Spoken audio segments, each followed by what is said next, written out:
बहू। दिल्ली के एक इलाके में एक महिला अपने बेटे और बहू के साथ रहती थी। अरे बहू देख तो जरा, कौन इतना दरवाजा पीट रहा है? अरे किसे क्या हो गया है? लगातार दरवाजा धड़ाधड़ पीटता जा रहा है। देखती मम्मी, पता नहीं इस किस्म कौन आ गया। बहू दरवाजा खोलती है तो देखती है कि बाहर एक लड़का खड़ा था, थोड़ा गुस्से में था। अरे मैडम, आपकी ऑनलाइन शॉपिंग ने परेशान कर रखा है। बार बार आप अपना सामान वापस लौटाती हैं, कभी एक बार में सामान आता ही नहीं। अरे कैसे बात कर रहे हो? मैं कंपनी को फोन करती हूँ, तुम्हें नहीं आना तो मत आओ, कोई और आ जाएगा। इसमें गुस्सा होने वाली कौन सी बात है? अरे बहू क्या हुआ? किससे बहस हो रही है? कुछ नहीं मम्मी, वो ऑनलाइन वाला लड़का आया है, उसी से बात कर रही हूँ। देखो भैया, ये सामान वापस नहीं लेना है तो मत लो, लेकिन हंगामा मत करो। अरे कोई बात नहीं, लाओ आप पैकेट, मेरा तो ये काम ही है, बस थोड़ा गुस्सा आ गया था। बहू अंदर जाती है और पैकेट लेकर बाहर आती है, लेकिन तब तक लड़का वापस जा चुका था। बहू को समझ भी नहीं आया कि हुआ क्या। वो अंदर जाती है तो किचन में काम में लग जाती है। अरे बहू, तुम्हें ऑफिस नहीं जाना क्या? कितनी देर हो गई? किचन से आवाज आती है। जाना है, लेकिन इनका नाश्ता तो बना दो। अरे उनकी चिंता मत करो, तुम अपना नाश्ता लेकर जाओ, मैं बना दूंगी नाश्ता। अरे तेरा ऑफिस भी तो जरूरी है ना, कितना काम करेगी। ठीक है मम्मी, जाती हूँ, रात का खाना साथ में खाएंगे। इसके बाद सास ने दरवाजा बंद कर लिया। शाम को डोरबेल बजी। सास को लगा कि बहू ऑफिस से लौट आई है, लेकिन दरवाजा खोलते ही सामने एक पुलिस वाला है। राहुल यानी कि उसके बेटे ने उससे पूछा, कौन है माँ?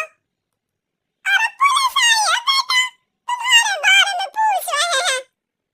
अच्छा, अभी आया माँ। आप ही राहुल हैं? हाँ जी, मैं ही राहुल हूँ। आपकी पत्नी का नाम विनीता है? हाँ जी, लेकिन आप ये सब क्यों पूछ रहे हैं? और कहाँ है मेरी वाइफ? बच्चे परेशान मत होइए, आपको मेरे साथ चलना होगा, मैं आपको रास्ते में पूरी बात बताता हूँ। मैं आपके साथ थाने क्यों चलूं? कोई क्रिमिनल थोड़ी ना हूँ मैं। अरे मैं आपको थाने नहीं ले जाने आया हूँ, बल्कि आपको मेरे साथ अस्पताल चलना है। राहुल परेशान होकर पूछता है, क्यों, क्या हुआ? देखिए, आपकी पत्नी का बड़ा एक्सीडेंट हो गया है और वो अस्पताल में भर्ती है। बस किसी तरह से आपका पता मिल सका, इसलिए हम आपको लेने आ गए। राहुल हड़बड़ी में माँ को बगैर बताए पुलिस वालों के साथ घर से निकल जाता है। सर क्या हुआ मेरी पत्नी को, कुछ तो बताइए। देखिए घबराइए मत, वो आईसीयू में है, अभी कुछ कहा नहीं जा सकता। कुछ देर में सभी अस्पताल पहुँचते हैं। डॉक्टर साहब, मेरी पत्नी ठीक तो हो जाएगी ना? कैसी हालत है उसकी?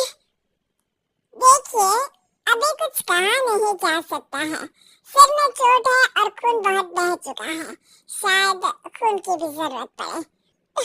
ठीक है, मैं खून देने को तैयार हूँ। ठीक है मिस्टर, लेकिन हमें सेम ग्रुप का ही खून चाहिए, अगर आपका मैच होगा तभी आपका खून काम आ सकेगा। जी ठीक है डॉक्टर साहब। तब तक राहुल की माँ भी अपने एक पड़ोसी के साथ अस्पताल पहुँच चुकी थी। अरे बेटा क्या हुआ? बहू कैसी है? कुछ कहा नहीं जा सकता। अरे बेटा परेशान मत हो, अरे बहू को कुछ नहीं होगा, वो दिल की बहुत अच्छी है। माँ बेटे बैठे हुए इंतजार कर रहे हैं। सर, आपका ब्लड मैच नहीं हो रहा है और ब्लड हमें अभी चाहिए। अरे बेटा, डॉक्टर साहब से बोलो ना मेरा ब्लड ले ले। अरे माँ, आपकी उम्र हो चुकी है, आपका खून कैसे ले सकते हैं? अरे बेटा, वो बहू कम मेरी बेटी ज्यादा है, उसने दिन रात एक करके इस घर को एक डोर में बांधा हुआ है। अगर वो डोर टूट गई ना तो मैं अपने खून का क्या करूंगी? राहुल की आंख में भी आंसू आ जाते हैं।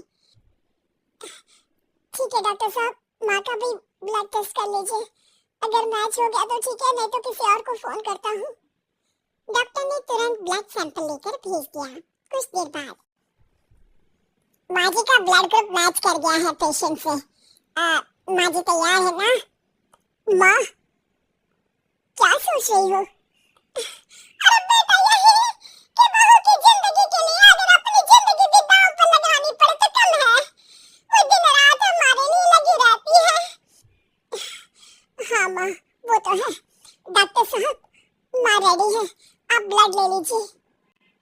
बहू की जान बच गई और उसकी घर वापसी हो गई और एक नई शुरुआत भी। अरे विनीता, नाश्ता तैयार हो गया?